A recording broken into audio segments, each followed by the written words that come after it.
Integrity Houston, you ready for the event?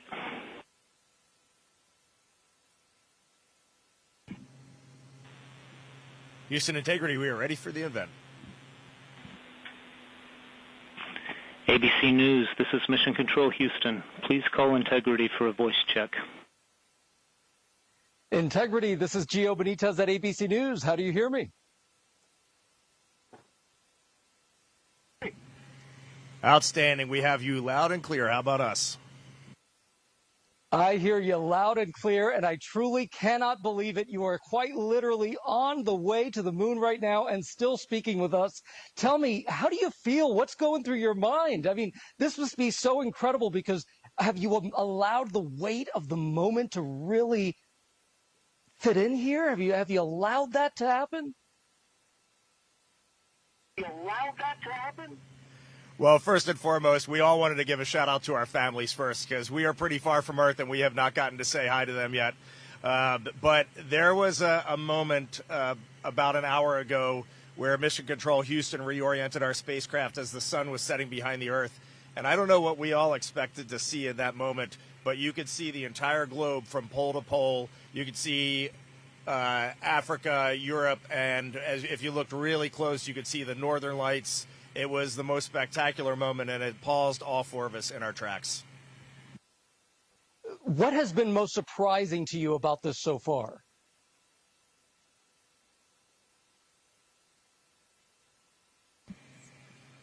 Well, I think probably one of the things that surprised all of us is when those solid rocket boosters actually lit and we left the pad. It was just a moment of disbelief, and yeah, the fact that we launched, it just totally takes you by surprise, even though you're expecting it, at least for me anyway.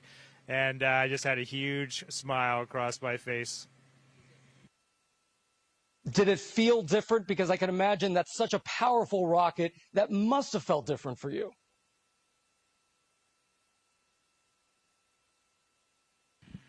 One of the biggest surprises was how smooth riding those solids was. We all expected a really just dynamic ride, a lot of motion. We were prepared to potentially not being able to see telemetry, maybe even not being able to, touch switches, and it was very smooth. It was a definite difference when they separated and we were just on the main engines, but just a steady rumble and a great ride. What do you want to tell Americans here at home who are watching this right now? They're quite amazed at the fact that you are speaking to us on the way to the moon right now. What do you want to tell them about this particular mission and why it's so important?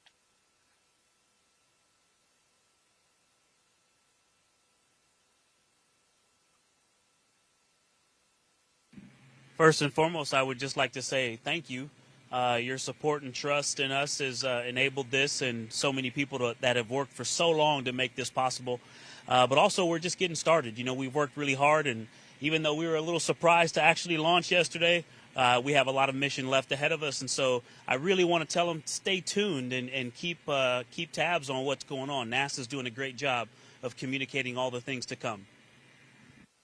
I can't even tell you how many cheers were there on the ground. I was there watching you all lift off from the Kennedy Space Center, and everyone was so excited, so happy, and that was just incredible. Jeremy, I know this is your first time in space, and you're surrounded by all of these space vets. What's it been like for you that this is your first mission there?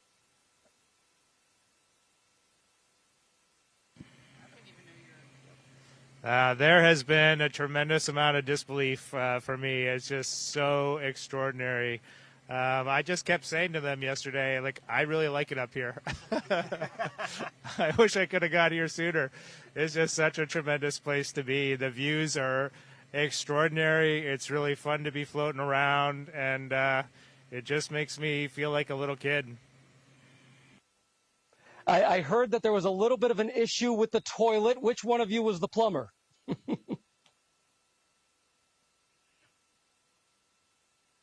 I'll take that one. I'm the space plumber. I'm proud to call myself the space plumber. I like to say that it is probably the most important piece of equipment on board. So we were all breathing a sigh of relief when it turned out to be just fine. It was just an issue, I think, of sitting for a long time and needing a little time to warm up, a priming issue. But we did originally think that there could have been potentially something fouling up the motor, and luckily we are all systems go. Oh, well, I'm sure I could see the faces right there. Y'all are very happy about that. I see that you're very cozy in there. It's tight quarters, but it was also a little chilly, I heard.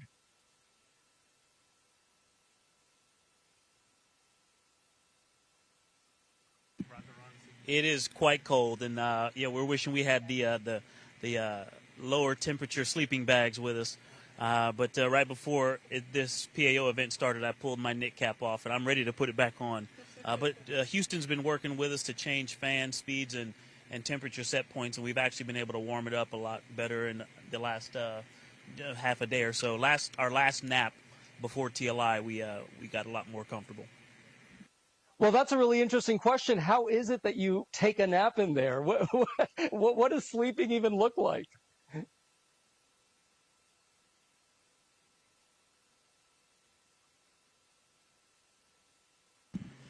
Well, let's see. So we've been off the planet for, about 30 hours now, and we've had 2 very short naps. We actually just gathered for our first meal together in space. That is how busy we have been the last day and a half. It has been really an amazing beginning flight plan. But sleeping here is it's actually sort of comical.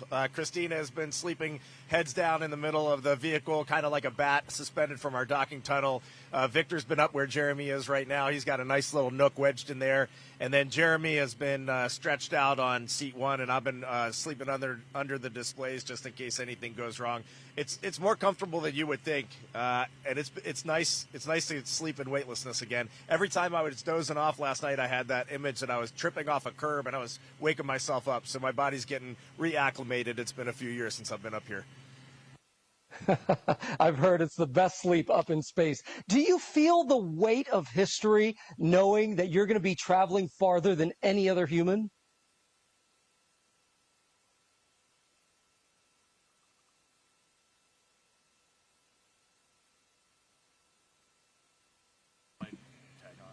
You know, it's a remarkable thing. You would think it would be weighty, but we just feel like we're lifted up by the team that supports us, and you just sort of execute the plan. A lot of people telling us how to work this and manage this vehicle, and a lot of great training, and you just kind of go step by step, which I think is pretty remarkable what this team can do, and it really highlights their excellence. And I think I just want to add, we just got done our translunar injection burn, and it was pretty tense moments there. It was pretty tense moments there for a second, and when we got done that burn, we just kind of looked at each other as a crew. We have been to the moon before in 1968 through 1972. It's been a long time since we've been back, and I got to tell you, there is nothing normal about this. Sending 4 humans 250,000 miles away is a Herculean effort, and we are now just realizing the gravity of that. Yeah, nothing normal about this. What are you most excited about once you get to the moon?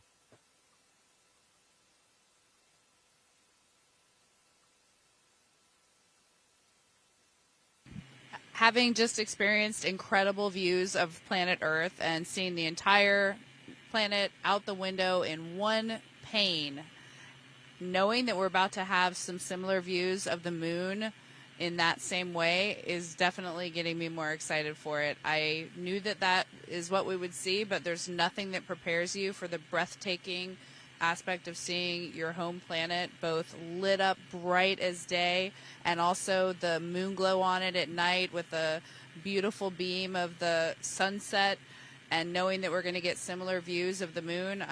I'm really excited for that. And then of course heading home. Right now we're in our cruise phase outbound, but we'll be turning our sights back on our home planet shortly. Shorter probably, it's going to fly by, but we're just excited for both of those milestones. As you all know, there is so much division at home right now. What is it that you're feeling, and what message do you want to send to the American people about what you're seeing out that window?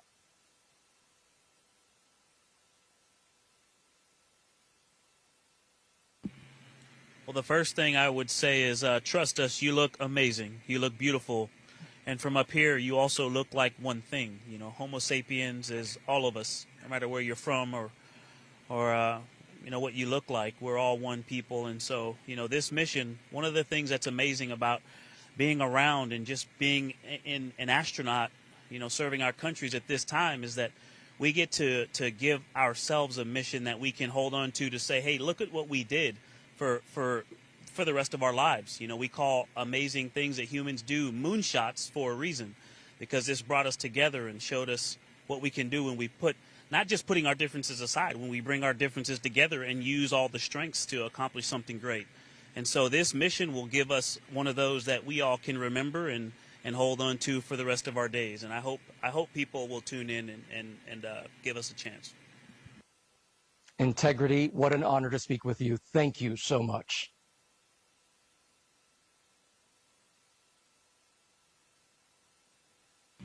Thank you for being with us. Integrity. This is Houston ACR. That concludes the ABC News portion of the event. Please stand by for a voice check from Fox News.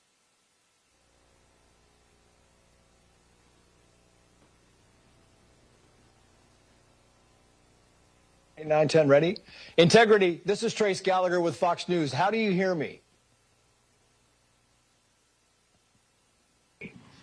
Hey, Trace, we got you loud and clear. How about us?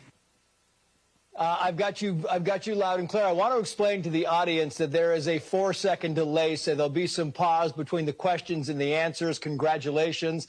How does it feel to be the first humans to leave Earth's orbit in some 54 years? Is there a difference in Earth's orbit and being outside the orbit?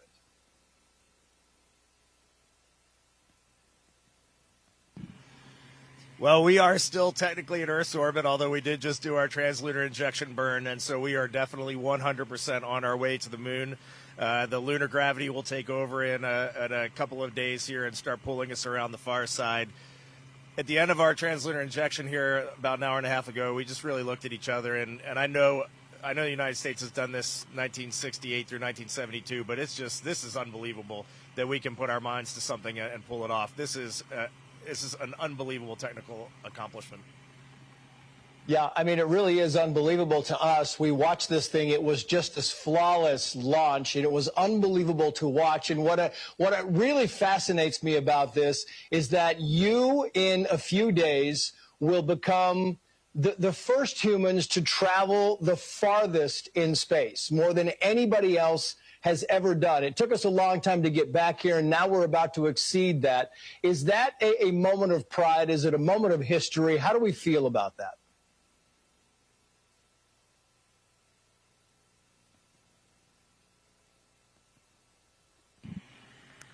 It's great you brought that up. We were aware that we would pass that milestone if we happened to launch on this date. There were other days where we wouldn't have necessarily. So we are not necessarily a crew that lives on superlatives, but it is a milestone that's important. It's important that people can understand and wrap their heads around what is the latest in what we're doing. What does this mean relative to what we've done in the past? What are we going to be pushing for into the future? We think that the journey that we've been on and all of our teams have been on with us is so much more than just one number. But we also hope that that number just keeps being exceeded and exceeded by the future crews. That's why we're here, to build a legacy for the future. You know, it's interesting because yesterday, I mean, this thing went off almost perfectly, right? It was on time. Was that surprising? Because, you know, you look back just in recent history and missions tend to be delayed, sometimes hours, sometimes days. This thing went pretty much according to what everybody was hoping it would do. Was that somewhat surprising when they said we are a go for launch?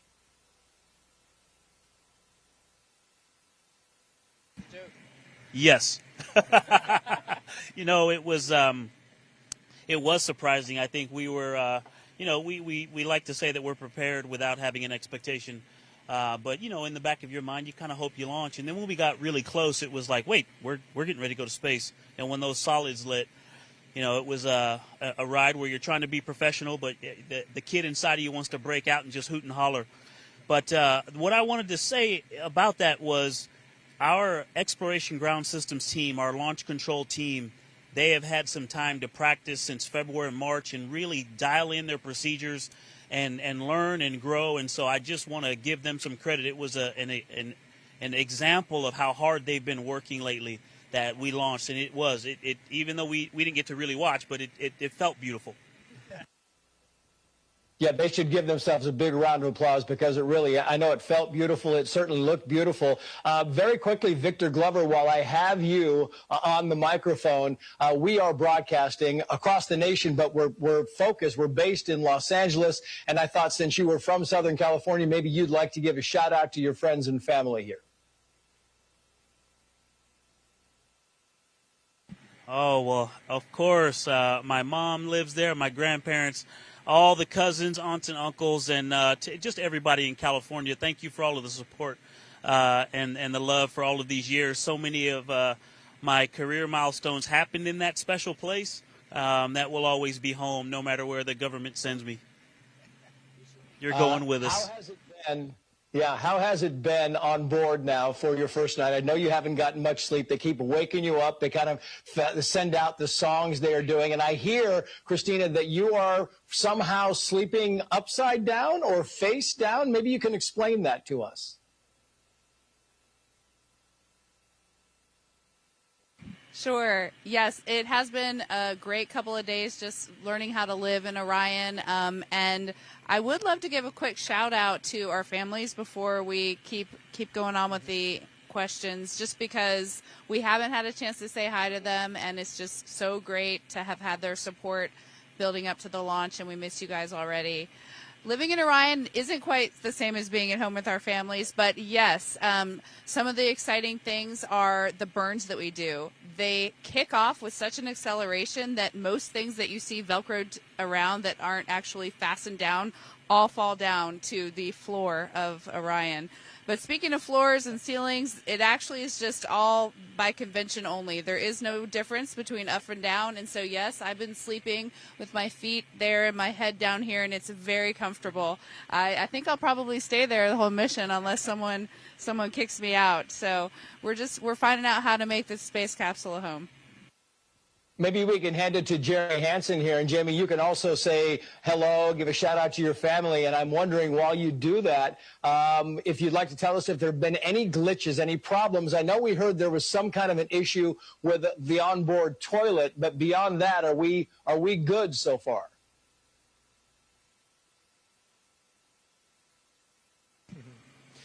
Yeah, great to have a chance just to say thanks to my family and missing them, and for the support from Canadians back home. Really appreciate the opportunity to be here and do this. We did have another little surprise today. I mean, the vehicle is in great shape, and we feel like everything's going really smoothly.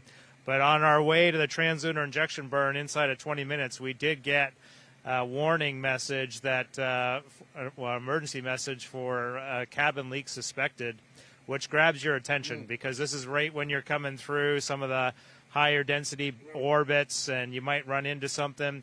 And you go from 20 minutes to doing this burn where you're going to head to the moon to thinking about, are we going to cancel this burn, start getting in our spacesuits, and then trying to figure out how to get home in a day or less. And luckily that was just a little anomaly, and the Houston helped us out. They confirmed they were seeing good cabin pressure, as were we on board, and we did the burn, and now we're on our way to the moon, feeling good about Integrity. She's a good ship.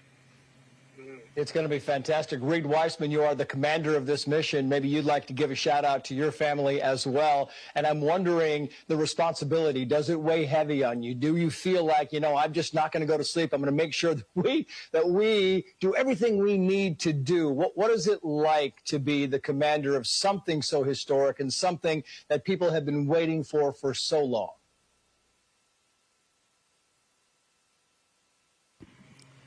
Well, to answer that, I'm learning from my crewmates here. I'm flying in space with two of the most skilled astronauts that we have, most accomplished astronauts. And Jeremy, on his first day in orbit yesterday, was just getting the job done 100%. So my job here is pretty easy. Definitely sometimes you get a little bit nervous. There's a couple things that caught our attention so far, but it's going great.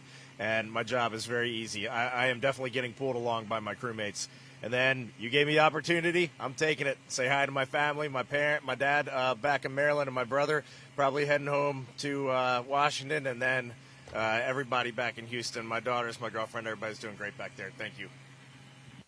I guess really, lastly, what we really need to know is, are you happy so far with the food? Are you happy so far with the wake-up songs and the music? Any kind of request that we can make on your behalf while we get a chance to talk to Mission Control a little bit later? We get a chance to talk to a little bit later. We just had our first meal together. That's how busy it's been. And this morning, our lead public affairs, Courtney Beasley, we heard her voice come on the radio first, and she introduced the songs and some amazing messages from the teams across this international program that has put this vehicle together. And we all agreed we would wake up slow and get into the day easy and quiet. And this morning, we all got up cheering and rocking and getting everything ready to go. It was the perfect way to start our day. Yeah, well, you are making history. Reed Weissman, Christina Koch, Jeremy Hansen, Victor Glover. Congratulations to all of you. America, the world is with you. We are watching every moment of this journey, and we will cheer you when you get back and along the way. Thank you for joining us. Best of luck to you, and safe travels.